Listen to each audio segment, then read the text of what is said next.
गुरुदक्षिणा। एक बार एक शिष्य ने विनम्रतापूर्वक अपने गुरुजी से पूछा, गुरुजी, कुछ लोग कहते हैं कि जीवन एक संघर्ष है, कुछ अन्य कहते हैं कि जीवन एक खेल है और कुछ जीवन को एक उत्सव की संज्ञा देते हैं। वर्टिकल बार, इनमें कौन सही है? गुरुजी ने तत्काल बड़े ही धैर्यपूर्वक उत्तर दिया, पुत्र, जिन्हें गुरु नहीं मिला उनके लिए जीवन एक संघर्ष है।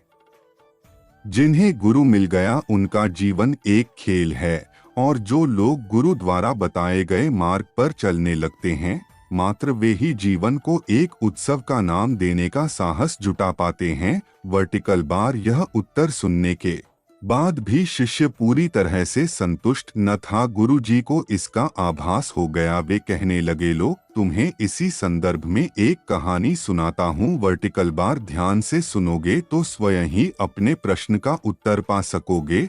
उन्होंने जो कहानी सुनाई वह इस प्रकार थी। एक बार की बात है कि किसी गुरुकुल में 3 शिष्यों ने अपना अध्ययन संपूर्ण करने पर अपने गुरुजी से यह बताने के लिए विनती की कि उन्हें गुरुदक्षिणा में उनसे क्या चाहिए। गुरुजी पहले तो मंद मंद मुस्कराए और फिर बड़े स्नेहपूर्वक कहने लगे, मुझे तुमसे गुरुदक्षिणा में एक बाद भी शिष्य पूरी तरह से संतुष्ट न था। गुरुजी को इसका आभास हो गया। वे कहने लगे, लो, तुम्हें इसी संदर्भ में एक कहानी सुनाता हूँ। वर्टिकल बार, ध्यान से सुनोगे तो स्वयं ही अपने प्रश्न का उत्तर पा सकोगे। उन्होंने जो कहानी सुनाई वह इस प्रकार थी। एक बार की बात है कि किसी गुरुकुल में 3 शिष्यों ने अपना अध्ययन संपूर्ण करने पर अपने गुरुजी से यह बताने के लिए विनती की कि उन्हें गुरुदक्षिणा में उनसे क्या चाहिए। गुरुजी पहले तो मंद मंद मुस्कराए और फिर बड़े स्नेहपूर्वक कहने लगे, मुझे तुमसे गुरुदक्षिणा में एक उठा कर ले गया होगा।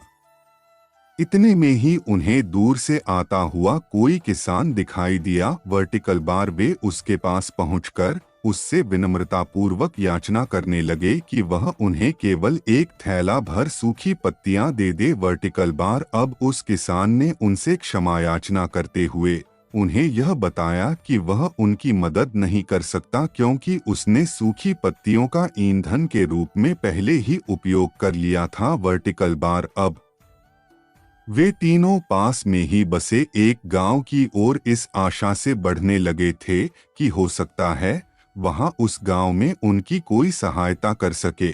वहां पहुंचकर उन्होंने जब एक व्यापारी को देखा तो बड़ी उम्मीद से उससे एक थैला भर सूखी पत्तियां देने के लिए प्रार्थना करने लगे, लेकिन उन्हें फिर से एक बार निराशा ही हाथ आई, क्योंकि उस व्यापारी ने तो पहले ही कुछ पैसे कमाने के लिए सूखी पत्तियों के दोने बनाकर बेच दिए थे।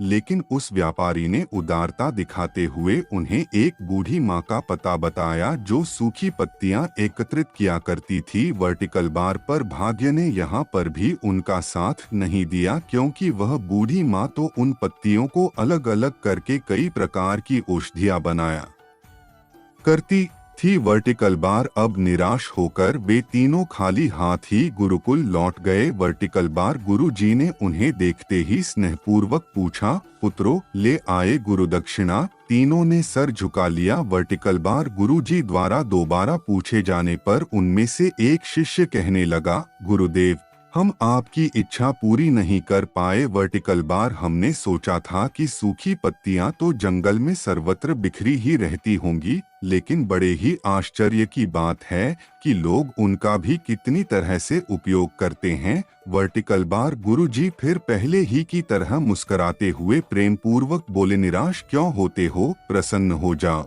और यही ज्ञान की सूखी पत्तियां भी व्यर्थ नहीं हुआ करती, बल्कि उनके भी अनेक उपयोग हुआ करते हैं। मुझे गुरुदक्षिणा के रूप में दे दो। वर्टिकल बार, तीनों शिष्य गुरुजी को प्रणाम करके खुशी खुशी अपने अपने घर की ओर चले गए। वर्टिकल बार, वह शिष्य जो गुरुजी की कहानी एकाग्रचित्त होकर सुन रहा था, अचानक बड़े उत्साह से बोला, गुरुजी, अब मुझे अच्छी तरह से ज्ञात हो गया है कि आप क्या कहना चाहते हैं। वर्टिकल बार, आपका संकेत वस्तुतः इसी ओर है, न कि जब सर्वत्र सुलभ सूखी पत्तियां भी निरर्थक या बेकार नहीं होती हैं, तो फिर हम कैसे किसी भी वस्तु या व्यक्ति व्यक्ति को छोटा और महत्वहीन मानकर उसका तिरस्कार कर सकते हैं।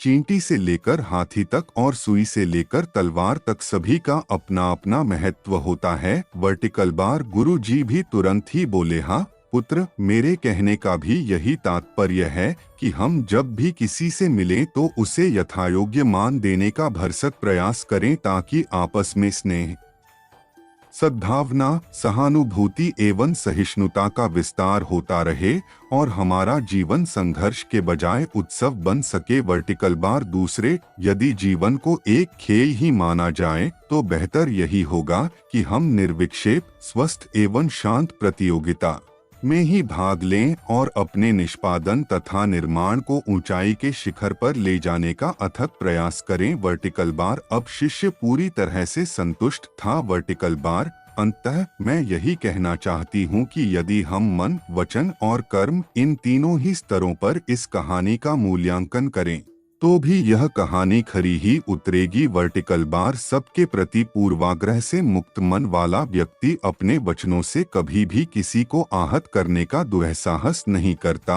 और उसकी यही ऊर्जा उसके पुरुषार्थ के मार्ग की समस्त बाधाओं को हर लेती है। वर्टिकल बार, वस्तुतः हमारे जीवन का सबसे बड़ा उत्सव पुरुषार्थ ही है, ऐसा विद्वानों का मत है। वर्टिकल बार, वीडियो पसंद आया तो वीडियो को लाइक और चैनल को सब्सक्राइब करें।